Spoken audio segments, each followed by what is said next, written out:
How are you?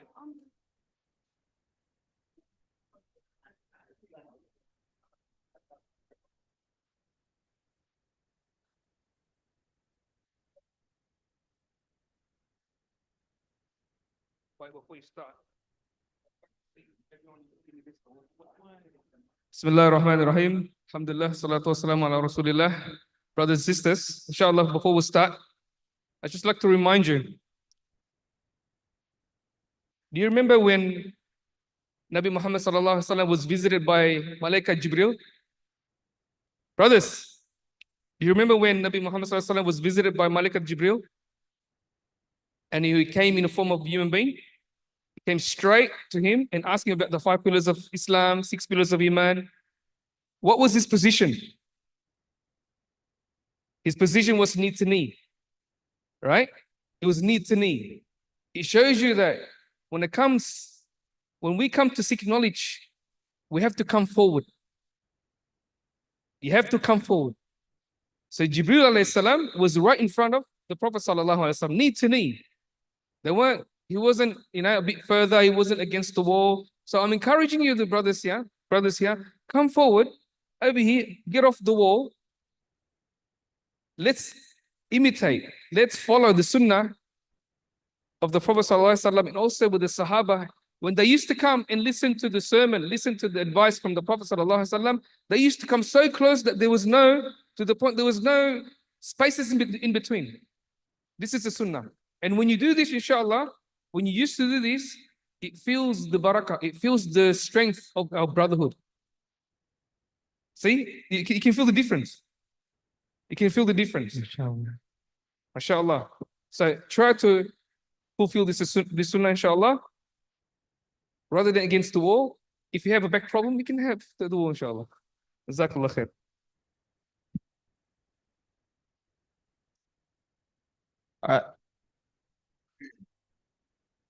Oh, sorry.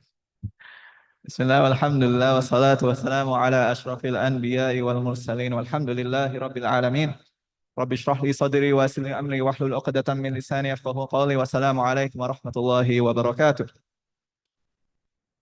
Brothers and sisters, it's a youth night. Assalamu alaikum wa rahmatullahi wa barakatuh.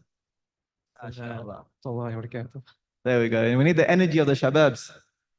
Welcome to our regular monthly youth nights. Inshallah tonight and hopefully the following months, and we keep going with this, we have a new program, a much bigger program, inshallah. So it won't just be a talk and a dinner, but there'll be discussions, there'll be kahoot with prizes, and then for the brothers, there'll be i'tikaf, inshallah. And then hopefully tomorrow morning, if the brothers aren't too tired, we can play soccer down at Kendrick Park.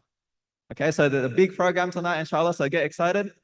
But first and foremost, as we always do when we open anything in our Deen, we open with the blessed words of Allah subhanahu wa ta'ala. So I would like to invite Brother Abdul Rahman to recite a few verses of the Quran for us, along with Brother Khalid, who will be doing the translation.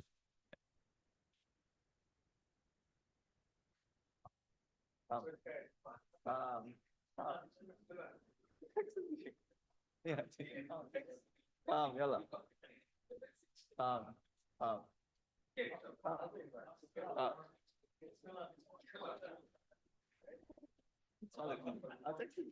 should leave in something. I thought that was for me. No, which ones?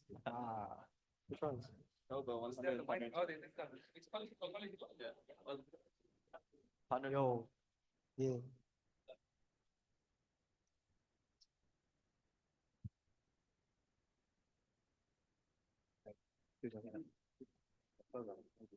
Where was that?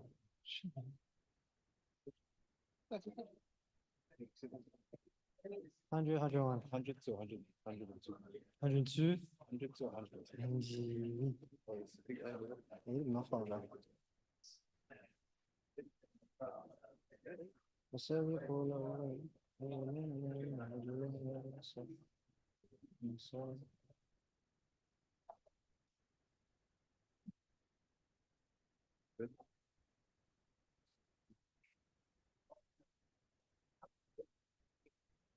Oh my days, man. I can't believe you done this to me. I can't believe you done this to me.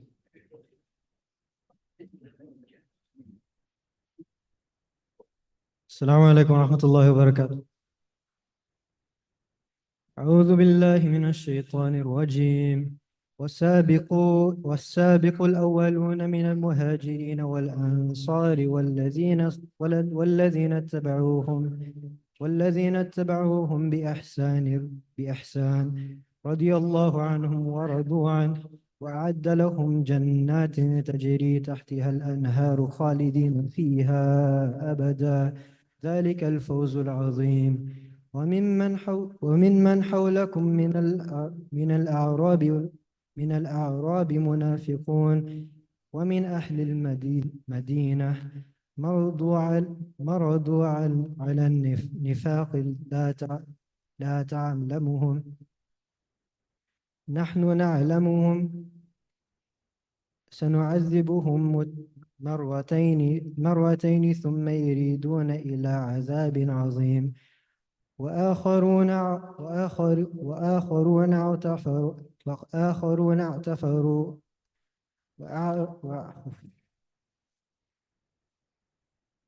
وآخرون اعترفوا بذنوبهم خلطوا عملا صالحا وآخر سيئا عسى الله أن يتوب عليهم إن الله غفور رحيم. خذ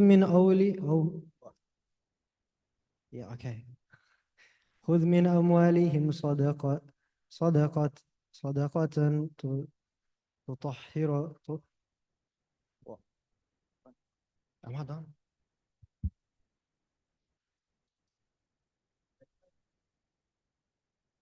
The translation, as for the foremost, the first of the immigrants and the helpers, and those who follow them in goodness, Allah is pleased with them and they are pleased with Him. And He has prepared for them gardens under which rivers flow, to stay there forever and ever. That is the ultimate triumph. Some of the nomads around you believers are hypocrites, as are some of the people of Medina. They have mastered hypocrisy. They are not known to you, O Prophet, they are known to us. We will punish them twice in this world. Then they will be brought back to their Lord for a tremendous punishment. Some others have confessed their wrongdoings. They have mixed goodness with evil. It is right to hope that Allah will turn to them in mercy. Surely Allah is all forgiving, most merciful. Assalamu alaikum wa rahmatullahi wa barakatuh. Jazakumullah khairan to Brother Abdul Rahman and Brother Khalid. May Allah allow us to be strong in the Quran, to be huffaz of the Deen, and to be protectors of the words of Allah subhanahu wa ta'ala. Now, without further ado, I would give the mic over to Brother Sandy. Now, make sure that all of you guys are listening, because a large part of the Kahoot that we will have after the talk, a lot of the answers is in Brother Sandy's talk. And that Kahoot has prizes for the winners. So make sure if you want those prizes, make sure that you keep your ears wide open, inshallah. Without further ado, Brother Sandy. جزاك الله خيرا. السلام عليكم ورحمة الله وبركاته. الحمد لله رب العالمين والعاقبة للمتقين والصلاة والسلام على سيد المرسلين نبينا محمد وعلى آله وصحبه أجمعين. Praise be to Allah, Lord of the worlds, and the hereafter are for the righteous. Peace and blessings be upon the leader of messengers, our Prophet Muhammad sallallahu alaihi wasallam, and upon his family and all of his companions. Rabbi shrah li sadri wa yassir li amri wahlul 'uqdatan min lisani yafqahu qawli. How is everyone tonight? Alhamdulillah, good. I hope everyone is doing well, inshallah. Like all my talks, I like to spend the first few moments just reflecting on our state, and that alhamdulillah we are here today, that we managed to pray Maghrib together, that we are safe, and that we have been chosen by Allah to visit His house. And let us also not forget our brothers and sisters overseas who are struggling, and may Allah relieve them from the suffering and grant them victory, inshallah. So, topic is about basketball. Who plays basketball? Awesome, right. So the NBA just started, yeah, this week? No? Okay, it did, right. So Who knows who the best basketball player is? The best basketball player currently? Sorry? Any answers? Does anyone watch basketball? Wemby. Oh, Wembyana. Yeah, sure. Okay. So it's Wemby. He's coming, but he's a rookie, so probably not yet. Probably still LeBron. But yeah. To be the best, you have to learn from the best, right? You have to watch the best, practice like the best. So if you want to be the best at shooting the basketball, who's the best shooter? Curry, right? Steph Curry. So to be the best shooter, you watch Steph Curry. You watch how he trains, watch how he moves, how his motion is, right? If you want to be the best at dribbling the basketball, who's got the best handles? Curry? Kyrie, right, Kyrie. So Kyrie's got the best handles. Again, to be the best dribbler, watch how Kyrie handles the ball, how he steps, his form, his motion. So to be the best, we need to learn from the best, right? But I'm not here to talk about basketball. Brother Nofal knows more basketball than me. If you want to ask him basketball questions, ask him. You can play against him as well. It's quite good. But he just needs to pick up defense though. But I'm here to talk about the Shabab of the Deen. What is a Shabab? Who is a Shabab? So what does that mean, the Shabab? Boy? Okay. What's a more broader definition of Shabab? Under 40? Very good. Okay. So a young person, right? A young person under 40 is Shabab. So the youth. So a boy and a youth, anyone under 40, the younger generation. So the next generation. So most of us here are Shabab. Even the ones sitting on the chairs, they're also maybe Shabab as well.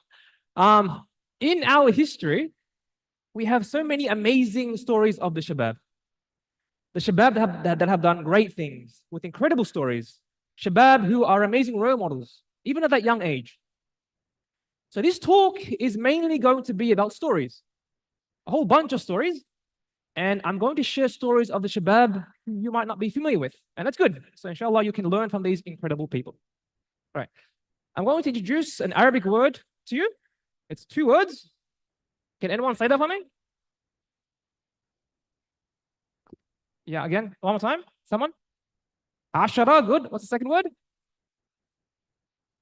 The sisters got it. So Ashara mubashara. All right, second question. Who can translate this for me? 10, good. That's 10. That's the blue one. How about the green one? Sorry, sisters? Good news. Very good. Glad tidings or the good news. So it means 10 good news. Does this make sense to anyone? No. All right. So let's translate it again. So Ashara Bashara is actually a group of people. It's a label that the Prophet gave to 10 people.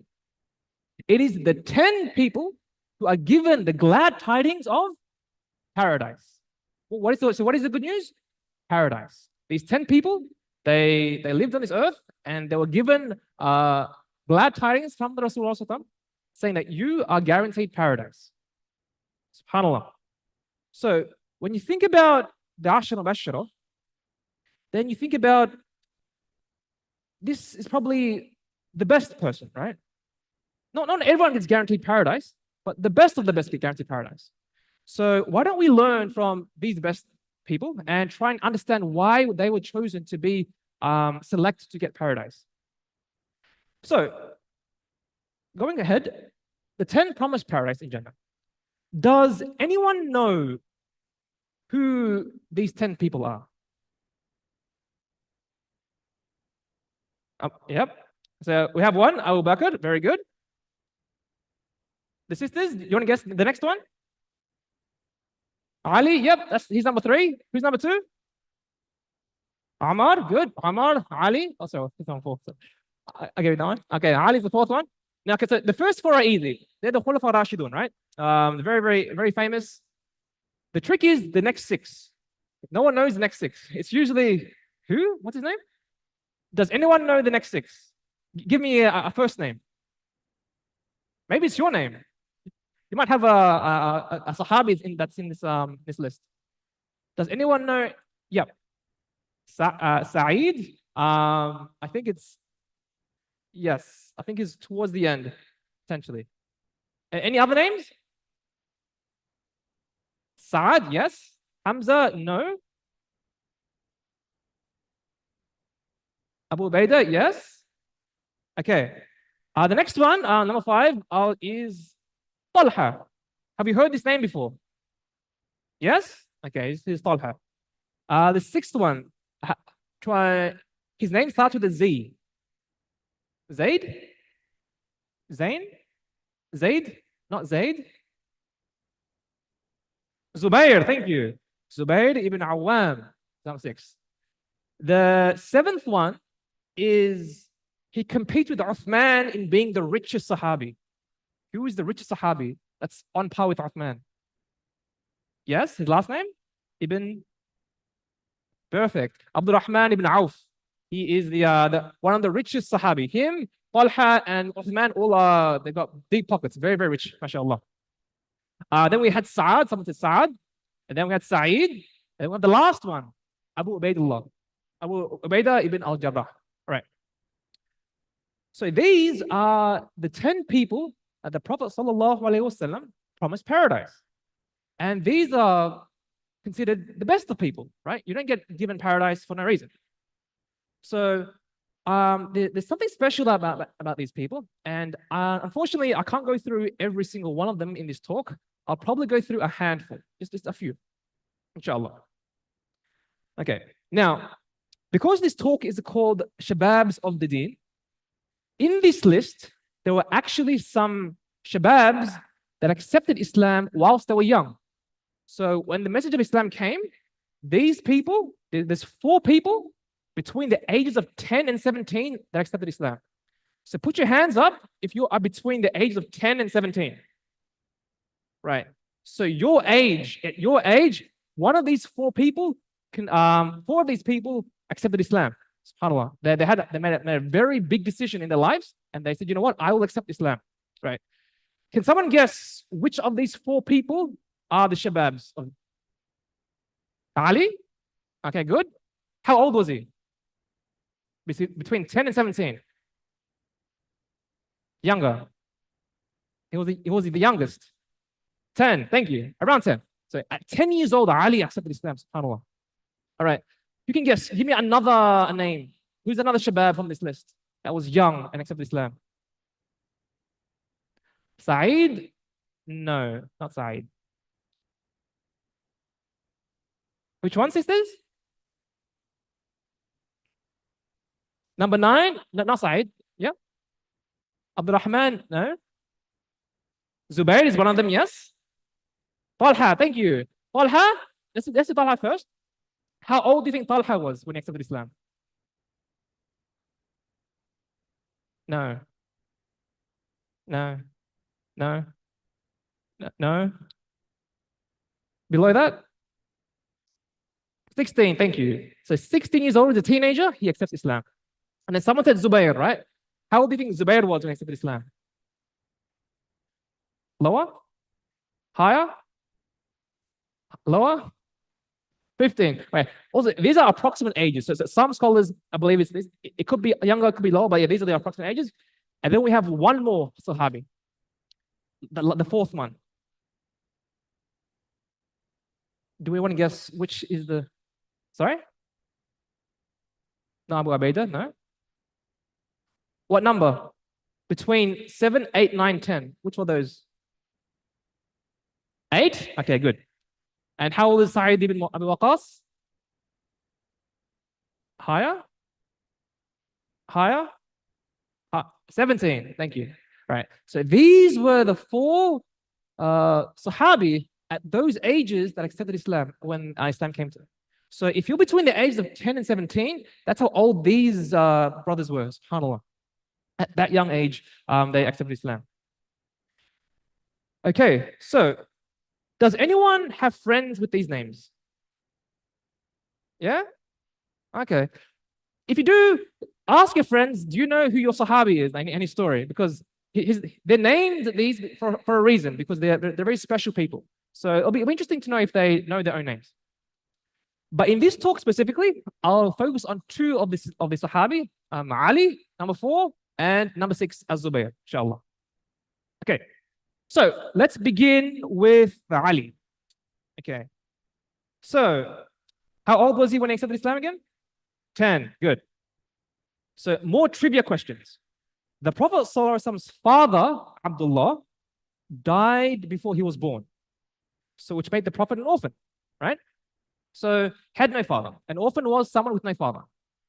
So at what age did the Prophet ﷺ's mother pass away? 6, good. And who took care of him when his mother passed away? Abdul Muttalib, yes, which was his grandfather. And then how old was Abdul Muttalib when he passed away? Younger, 8. He was 8 years old. Okay, so who took care of Abdul Muttalib, Muhammad Sallallahu when Abdul Muttalib passed away? Abu Talib, very good. So we have the family tree, okay? So Abdullah passes away before he was born. And so then it's just Muhammad's being raised by his mother. His mother passes away when he was 6. And then his grandfather, Abdul Muttalib, takes care of him. He passes away when he's 8 years old. And then Abu Talib then takes care of him. So Abu Talib becomes the Prophet ﷺ's father figure for most of his life. Abu Talib raises him in his own household. He looks after him. Abu Talib, he's not a rich man. For his entire life, Abu Talib lived through poverty. They were quite poor. But despite that, Abu Talib still looked after the Prophet ﷺ. Now the Prophet ﷺ, he gets older, and now he's working. And out of respect, he continues to support his uncle, Abu Talib. He provides food for him when he can. He gives him money financially. He makes sure Abu Talib is doing well. And because of this, he actually delays marriage. We know that the Prophet ﷺ had good character, right? So the people knew he was a good person. So all the sisters wanted to marry him. But he felt obliged to pay back his debt to Abu Talib. So he just wanted to make sure he's taken care of. The Prophet ﷺ now, he's 25 years old. And what happens when he's 25 years old? He gets married to Khadija. Good. So he gets a proposal from Khadija. He consults with Abu Talib and says, you know what, I've got this proposal. How do you think I should do? How do you think I should go about this? So he involves Abu Talib in very important moments of his life. They get married and then they live together. So Muhammad ﷺ is no longer living with Abu Talib, he's now with his wife. Now, in this time, a famine happens. What's a famine? When there's drought, there's no food, so there's a very difficult time. It's hard to get food. So this famine affected many families, especially if you had large families. Now, Abu Talib has got 4 kids, and has got his wives as well. So the Prophet ﷺ saw that Abu Talib was struggling. And what he decided to do was he called his uncle, Abbas. You can see there, the first one, Abbas. He said to his uncle, you know what? I think we should help Abu Talib. Why don't we each take one of his children and raise them for him? So that way, instead of raising 4, he raises 2. I take 1, you take 1, Abu Talib takes 2. Right? So they all agree. Okay. So does anyone know the names of Abu Talib's children? Ali? Yep. His name's Abu Talib. What's his oldest child called? Talib, thank you. So Talib is one, Ali is another one, Ja'far is another one, and Aqil, the other one. So Talib, Aqil, Ja'far, Ali. Those are his 4 kids. So in this deal, the Prophet ﷺ, he takes Ali. And then Abbas takes, who does he take? Ja'far, I think, yes. So Abu Talib has Aqil to look after. So now the Prophet ﷺ becomes the caretaker of Ali. Ali now lives in the household of the Prophet ﷺ and Khadija. So as a young boy, Ali sees firsthand the domestic life of the Prophet ﷺ. The Prophet ﷺ is kind, he's loving, he's caring, he's respectful, he's playful, he's happy, he's noble. Ali sees all this inside the house. And then when Rasulullah reaches 40 years old, what happens? Revelation comes down, he becomes a prophet. So Allah decrees that he is not a prophet now. And then Ali sees exactly what's happening in this household. he sees what it's like when he's receiving a revelation now. Surah Mudaththir gets revealed. And in this surah is a commandment from Allah for the Prophet ﷺ to pray. How does he pray? Allahu A'lam. By praise. So Ali is in his house and he sees Rasulullah ﷺ and Khadija both praying. And Ali, he's just looking. He sees them praying. And then he notices like the household isn't like what it was before, right? Things are changing. Something's different. Something's happening. So he notices this new aura. So Ali waits for the Prophet ﷺ and Khadija to finish praying. And then he asks them, well, Mother, what is this? What's going on? And the Prophet ﷺ responds, and he says, this is the religion of Allah, which he chose for himself and has sent down messengers for. So I call upon you to Allah for you to worship him without associating partners with him and to reject Allat and Uzza, the idols. So those two are the idols at the time. And the Prophet ﷺ, he is talking to Ali, who's how old? He's around like 10 years old now. A very serious message. He doesn't treat Ali like a child. Right? He's speaking to him like an adult. Like he doesn't say, "Don't worry about this. I'll talk about it later." He actually speaks to him like a man. Now, because Ali grew up in the household of the Prophet ﷺ, he didn't worship idols. So because no one worshipped idols in the house. So when the Prophet ﷺ talked about Ali in this serious tone, he said, I'm calling you to Allah, no partners with Allah, to disbelieve in Allat and Uzza. Ali's response was the following. Ali said, this is something I haven't heard about until today. And I can't make this decision without talking to my father first. SubhanAllah. So you can see the maturity of Ali, right? He doesn't blindly follow what's happening. He doesn't say, oh yeah, that looks cool, let me follow it. He understands the seriousness of this message and he wants to consult and talk to his father to discuss this. The Prophet smiles and he accepts Ali's response and he says, if you don't become Muslim, then be quiet. Because he says, don't go announcing this to the world, this stays in the house. Because at this time, Islam is brand new. Like it's brand new religion, right? No one knows about this, not even Abu Talib. And the Prophet wants to manage how this religion is spread. So it's like, just if you don't accept it, it's fine. Just don't go blabber mouthing. So he asks Ali to be quiet for now. And then Ali goes back and then he continues to watch Khadija and Rasulullah pray. And that night, Ali felt something enter his heart. He was pondering about what the Prophet ﷺ told him. He kept thinking about it through the night. He couldn't sleep. And the next morning, Ali asked the Prophet again, can you remind me again what you're calling to? Can you repeat everything you told me last night? Sure.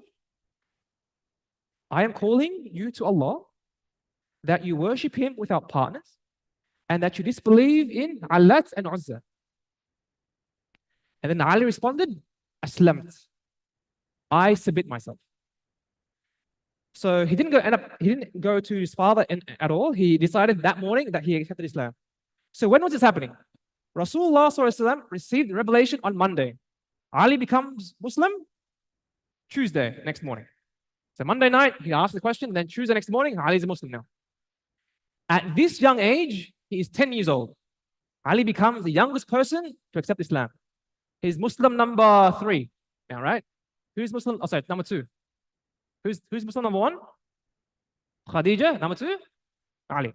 Okay. So one of the first ever, right, to accept.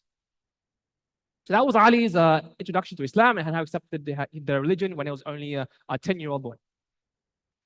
Now, outside this, Ali radiallahu anhu had courage, bravery, and strength. He was very, very good in combat, very skilled. A question to the audience. Who here is learning martial arts, fighting, combat, fencing, archery as well? No? Okay. Yeah, so like you, Ali radiallahu anhu was very skillful at fighting, at war battle. And in the time of the Prophet ﷺ, before a battle began, what would happen? Before the actual battle, so there's 2 sides, what would happen before the battle? But does anyone know? There's a tradition. Each side will send their best warrior and they will battle each other and fight, right? So it's 1-on-1 or 3-on-3. Like, but it's not army versus army. It's individuals versus individuals, right? And this is very important because this sets the stage for the battle. If your warrior wins, then that's it. We've got confidence. We can do this. Now, guess who they always sent out for this battle, for this fight?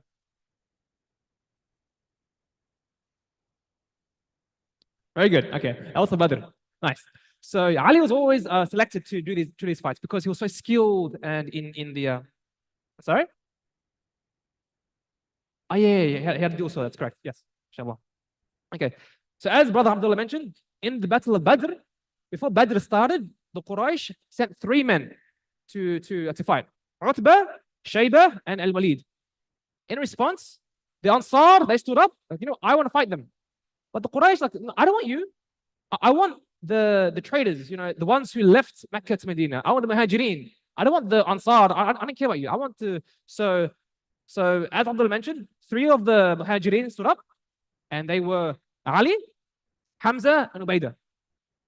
And without hesitation, Ali, he defeats his opponent. Hamza clocks his opponent. Both gone. Ubaidah, he struggles for a bit, and then he needs help from Ali, then Ali helps him, and then they destroy the 3rd person. So the 3 Muslims, they win in this fight. So Ali was really, really good at this. And another example of his combat skills was in the Battle of Khandaq, the Battle of the Trench. It was a long, exhaustive battle. It went for many, many weeks.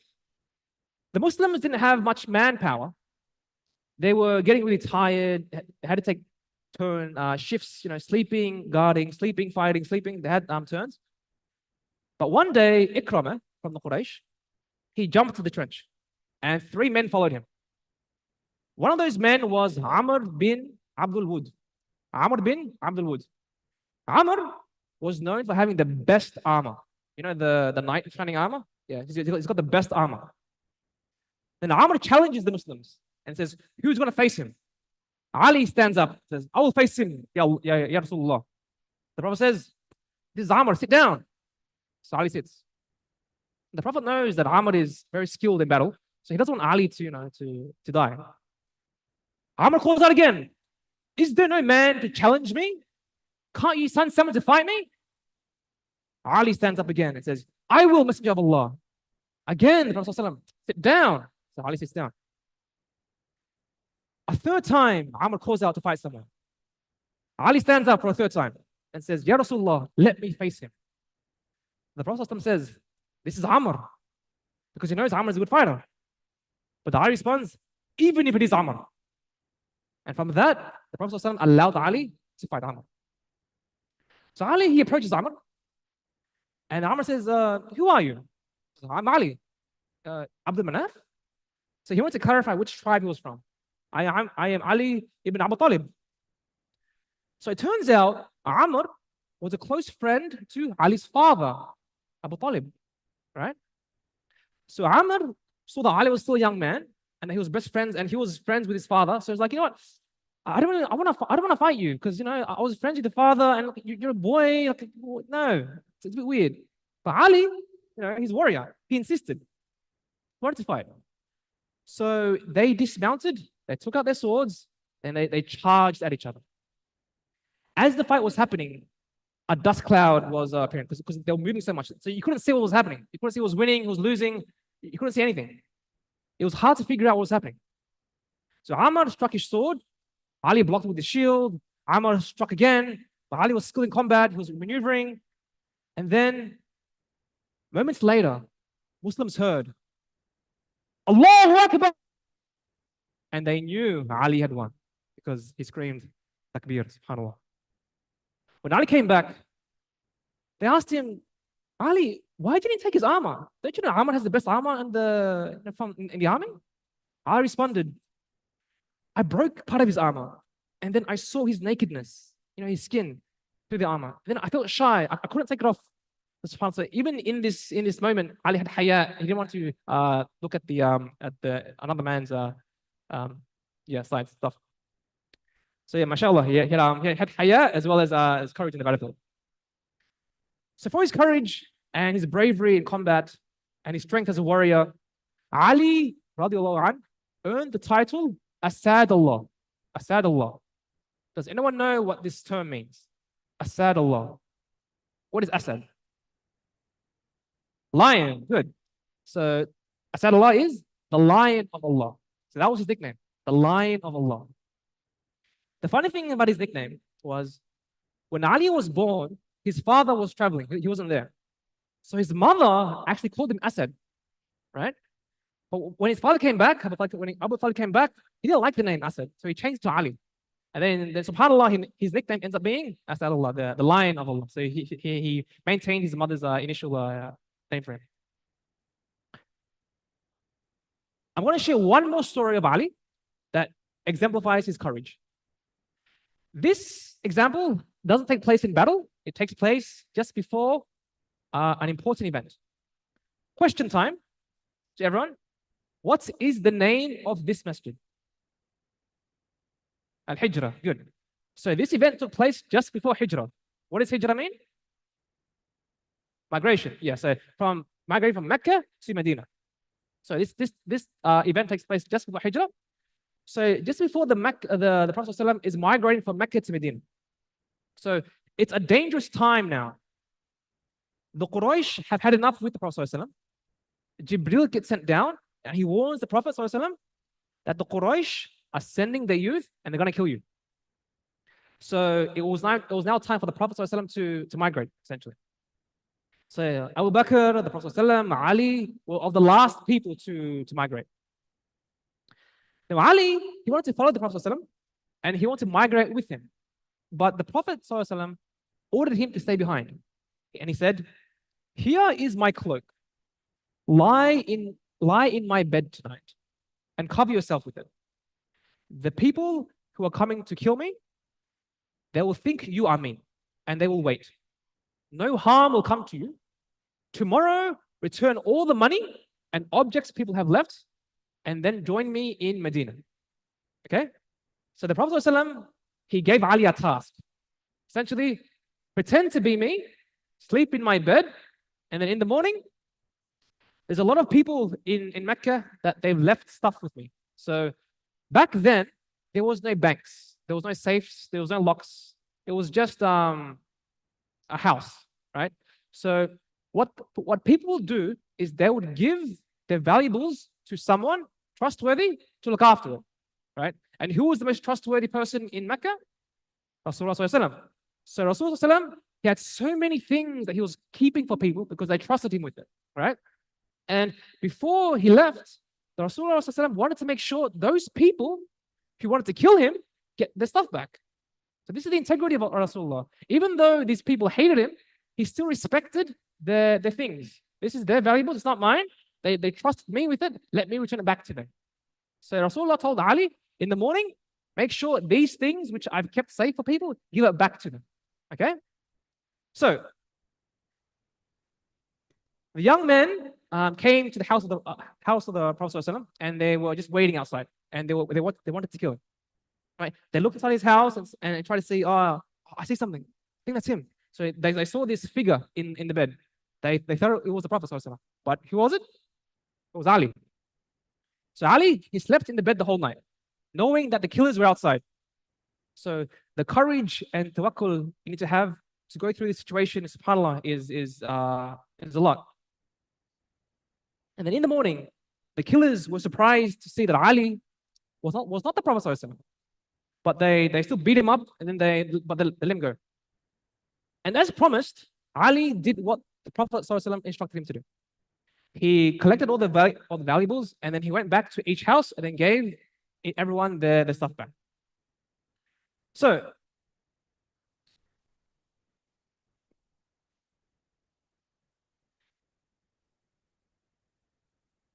one thing to note, the house of Abu Talib was a poor house, right?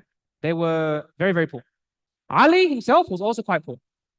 Now, Ali, after this, he needed to join the Prophet in Medina. He had no camel, had no horse. So how was he going to get to Medina? Does anyone know? The bullet train? And no bullet trains yet. Yeah? By walking, exactly. Right. So Ali, because he had no money, all he had was his feet. He had to walk to Medina. Now think about this, right? You're at the house of the Prophet ﷺ. You have all these valuables, all these, let's say, watches, gold, and stuff. You can use this money to buy a horse so you can go to Medina faster, right? But does he do that? No. Even though he needs the money, even though he's poor, he still gives the money back to the people, and then he goes back to Medina by foot, walking through the desert by foot, no horse, no supplies, just him. Because Ali is not that wealthy. It's very a simple lifestyle, subhanAllah. So can you imagine how difficult it will be to travel across the desert with no transport, by foot, only walking? This was Ali, a person with firm conviction, someone who was brave, courageous, and someone with integrity. He didn't want to steal his the valuables. He had to make sure the people got it back. Another question: which person did Ali get married to? Which Sahabiya? Yes? Sorry? Fatima. Okay. Fatima. So Ali gets married to Fatima.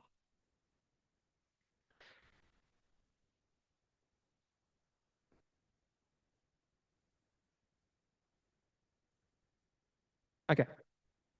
Fatima was the youngest daughter of the Prophet ﷺ. What are the names of the other daughters of the Prophet? Okay, right. Another question. How many daughters did the Prophet ﷺ have? 4. Good. 4, right? One of the names is Fatima. What are the other 3 names? Zainab, good. Kulthum, yep. And the second oldest? Ruqayya, good. So Ali gets married to Fatima. So I want to talk a little bit about the Fatima for the benefit of the sisters, because Fatima is also a Shabab. Her lifespan is quite short. Does anyone know what age she dies? Yeah. Very close, not 28, younger than that. Around 25. Yeah, so her entire life, she's a Shabab. Right? So very young woman. Some say that Fatima radiallahu anha was born in the first year of prophethood, which meant if she was born in the first year of prophethood, then all the journeys that Khadija did to Hira and back were while she was pregnant, right?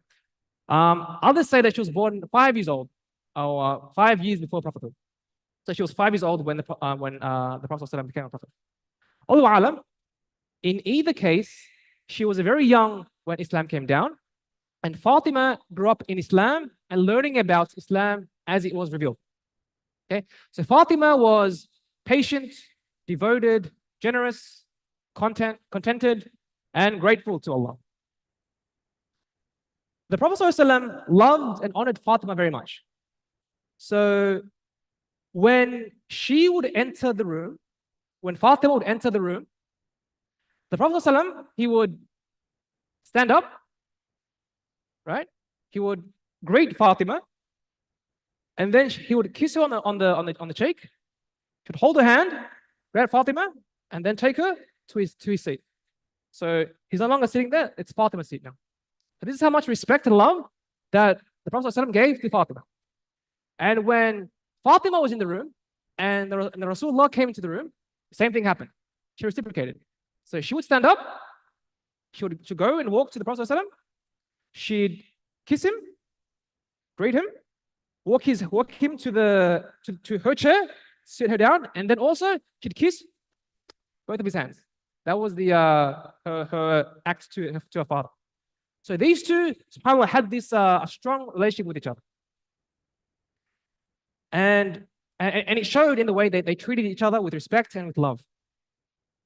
Now, a question for the audience.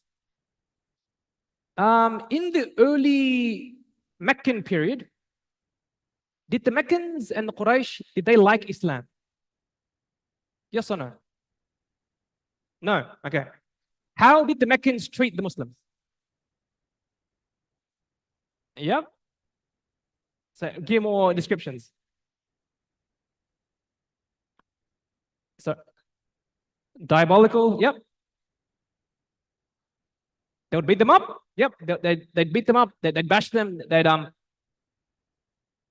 throw dirt. They'd tease them, mock them. So they do everything they can to put them down. Okay.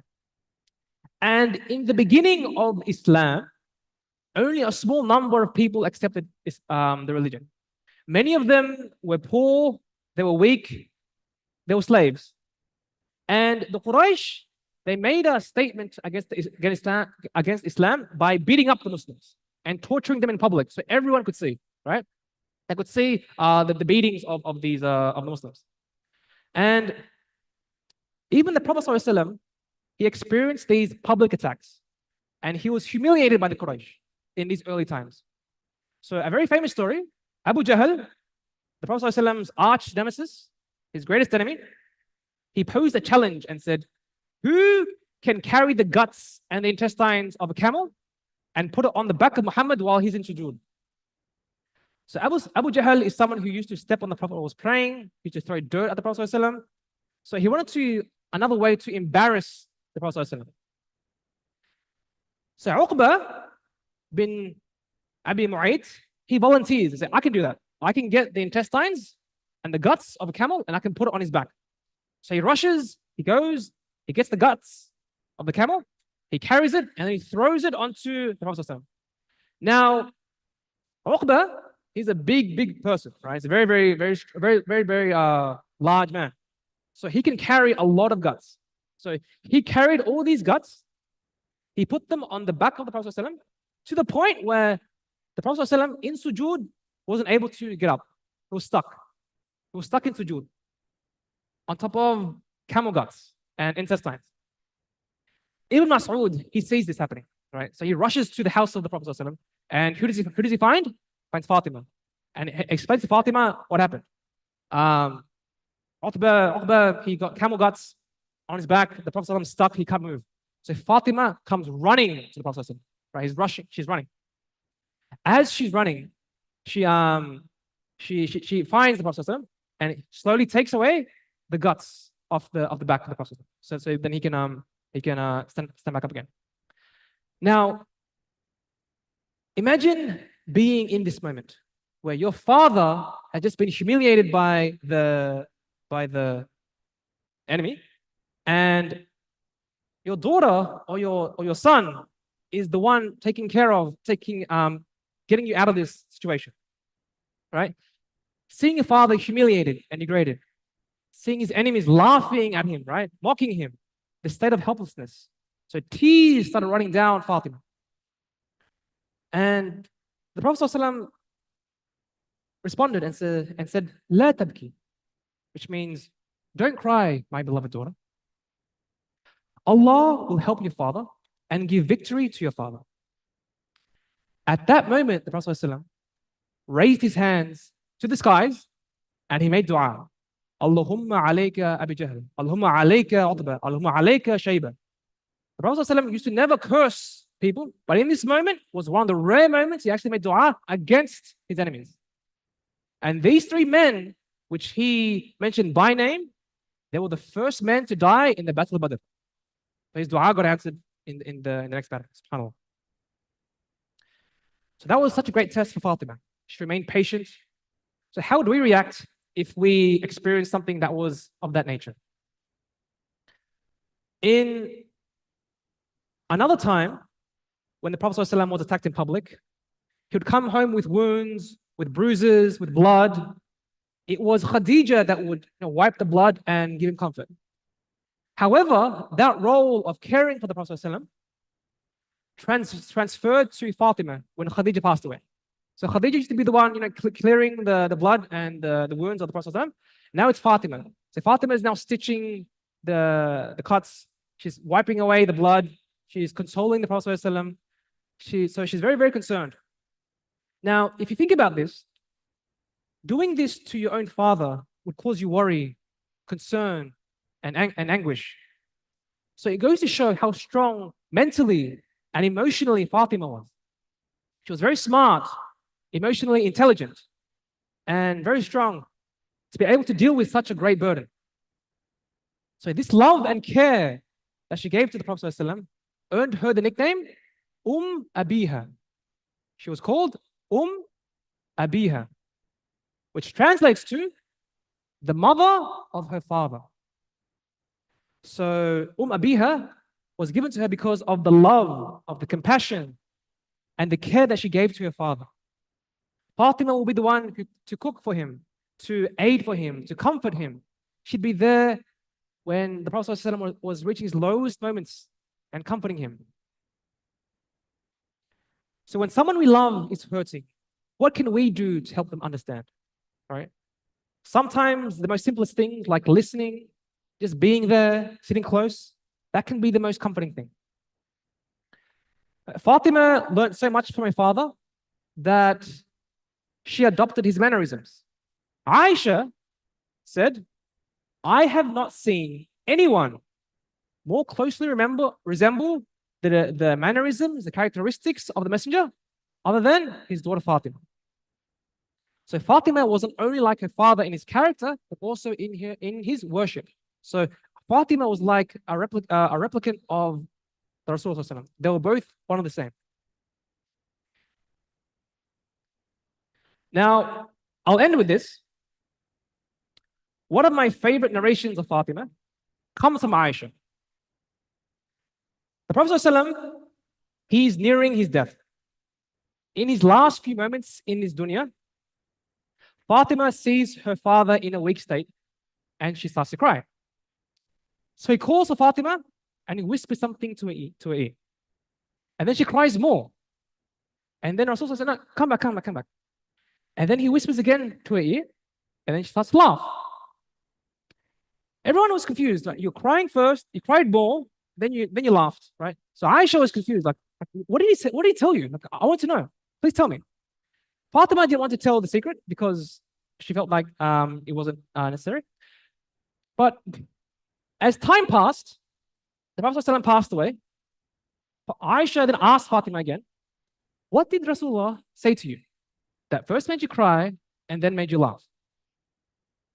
Fatima says, he told me Jibreel used to review the Quran with me once every year. But this year, he reviewed it with me twice. So I know my time is coming. I know I'm about to die. And you will be the first to join me for my family. So then Fatima started to cry. And then when he called her back, he said, would it not please you for you to be the leader of the women of paradise, of the believers? So then she smiled.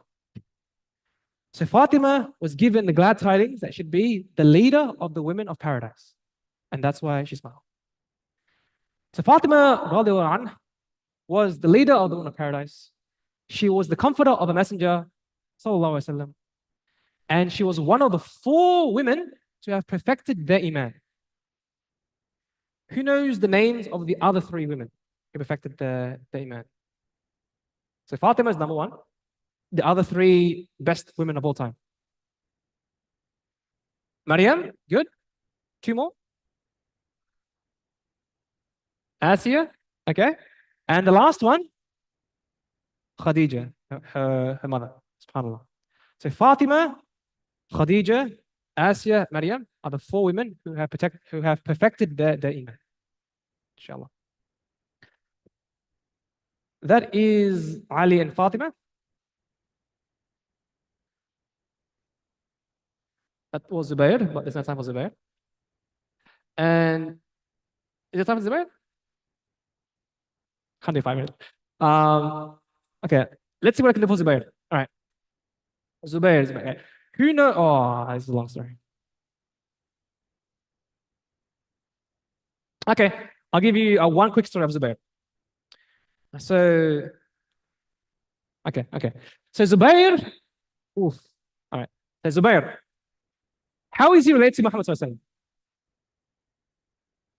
alaihi wasallam? Yep. So he's Khadija's nephew, which means he's the nephew-in-law.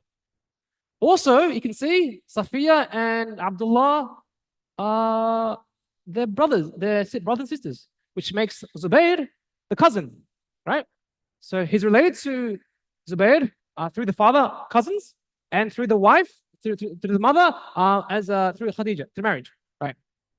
So Zubair is related to the Prophet ﷺ. And what's interesting is when Zubair accepted Islam, his mother, Safiya, didn't like it. She didn't want Zubair to be an outcast or to be of that. So she instructed Nawfal ibn Khuwaylid to torture Zubair. Now, Nawfal ibn Khuwaylid had a nickname. Who knows his nickname? Nawfal ibn Khuwaylid. His nickname was the Shaitan of Quraysh. That's how bad of a person Nawfal was. The Shaitan of Quraysh. SubhanAllah. You would think, right, Khadija's own brother would be supportive, but no, Shaitan of Quraysh. His intention in Badr was to kill Prophet Muhammad. That's how bad he was. So now, because Nawfal hated Islam, Nawfal would torture Zubair. He would roll him up in a carpet. He'd beat him up, and then he'd light a candle next to him. So then he would suffocate with the smoke. So he'd be smoking. He'd be like passing out from the smoke. This is how evil this Nawfal was. SubhanAllah. What a shaitan. So that was him when he was accepting Islam. Now, Zubair has one of the best attributes of him. He was the first to do something. Here we go. I'm just trying to find the story. Okay, so there was a rumor that spread. The Prophet ﷺ was kidnapped and attacked. A rumor, right? So news reaches Zubair. Zubair hears this, and he runs with his sword. He goes through the streets and he tries to find the Prophet ﷺ. Where is he? Where is he? Where is he? And then people on the streets are saying, look, there's a boy with a sword. There's a boy with a sword. And then he reaches the Prophet ﷺ. He's carrying a sword. He's panting. He catches his breath. And then the Prophet ﷺ was fine. So this was fake news, misinformation. So fake news spread. And then the Prophet ﷺ says, what's happening? Like, are you going to give me some news? Like, what are you doing? So Zubair says, Ya Rasulullah, I was told you were attacked. I was told you were attacked. So the Prophet ﷺ smiled and he says, and what were you going to do if I was attacked? Like, I was going to use this sword and I was going to strike him with this sword. The Prophet ﷺ was impressed by this bravery. But the thing is, if you think about it, this was back when Islam was still weak, right? People were persecuting them, right? So Zubair was essentially going on a suicide mission. The Muslims are weak, they were outnumbered. So if the Prophet ﷺ had been attacked, right, and he did attack the attacker, then Zubair would have been killed. Like he'd have been gone because, that's how the situation was. But he didn't care. All he wanted to do was defend the Prophet ﷺ. So this is one of the stories of Zubair. He was the first to raise a sword for the Prophet ﷺ. The first to, although he didn't attack anyone, but he was the first to officially raise his sword to the Prophet ﷺ. One of the blessings that Zubair received, and I'll end with this, is Zubair jaraya fi jannah, which means that Zubair is the neighbor of the Prophet ﷺ in Jannah.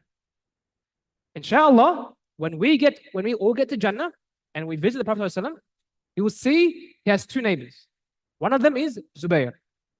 The other one is, which one do you think the other one is? Which number? 4? Not Ali? 1?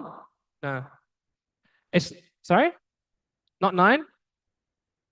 Not 10? Not 7? Not 6? 6 is he's one neighbor, yeah? Not Amr?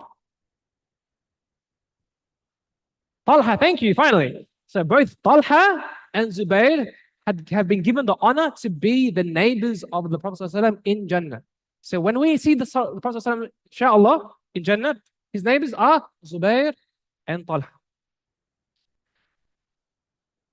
And with that, inshallah, I ask everyone here for you to research these stories, to look up these stories, and for the parents with children, read stories about these 10 people, inshallah, to your kids at story time, at bedtime.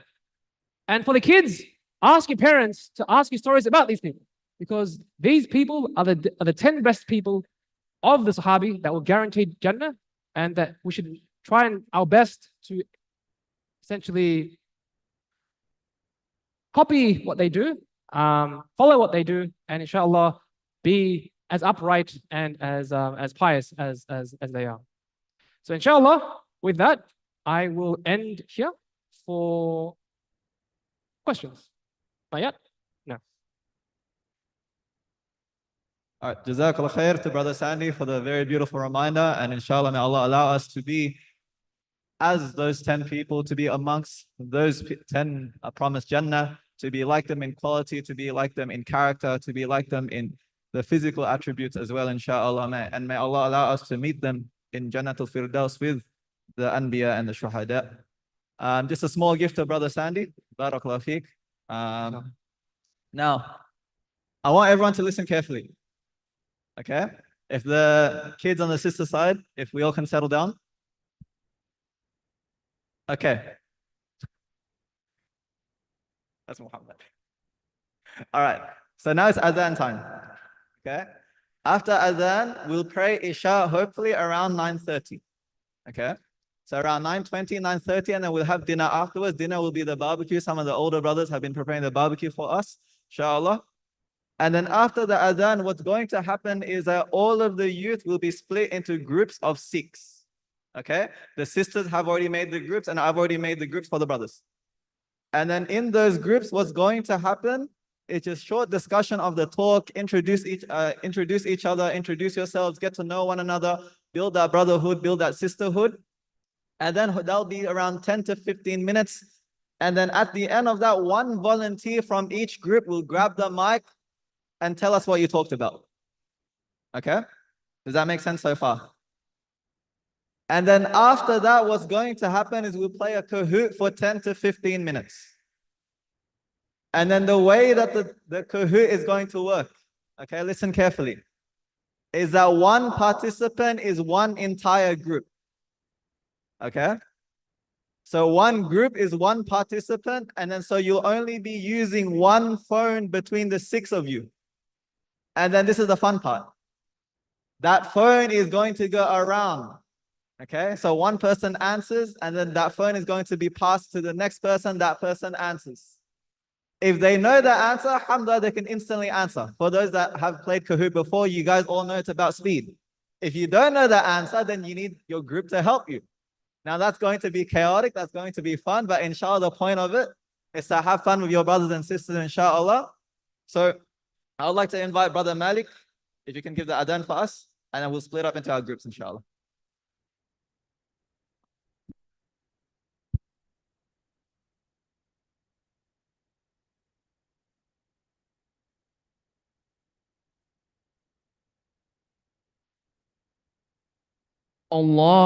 الله أكبر الله أكبر الله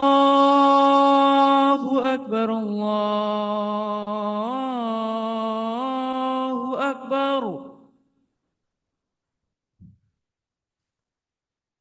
أشهد أن لا إله إلا الله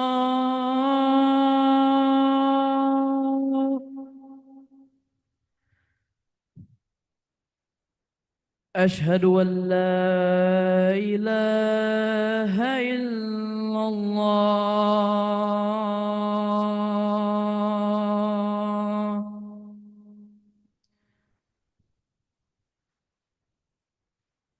أشهد أن محمد رسول الله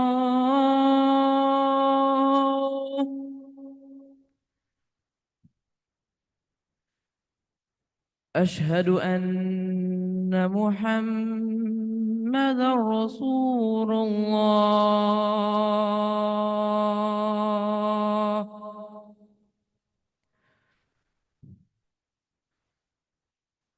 حي على الصلاة.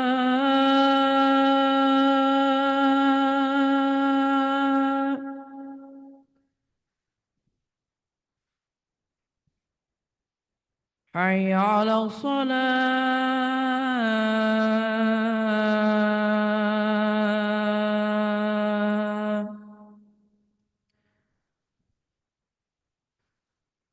حي على الفلاح.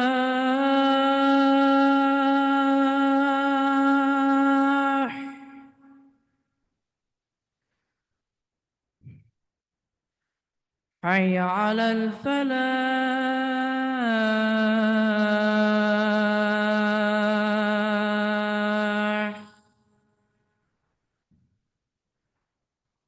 الله أكبر الله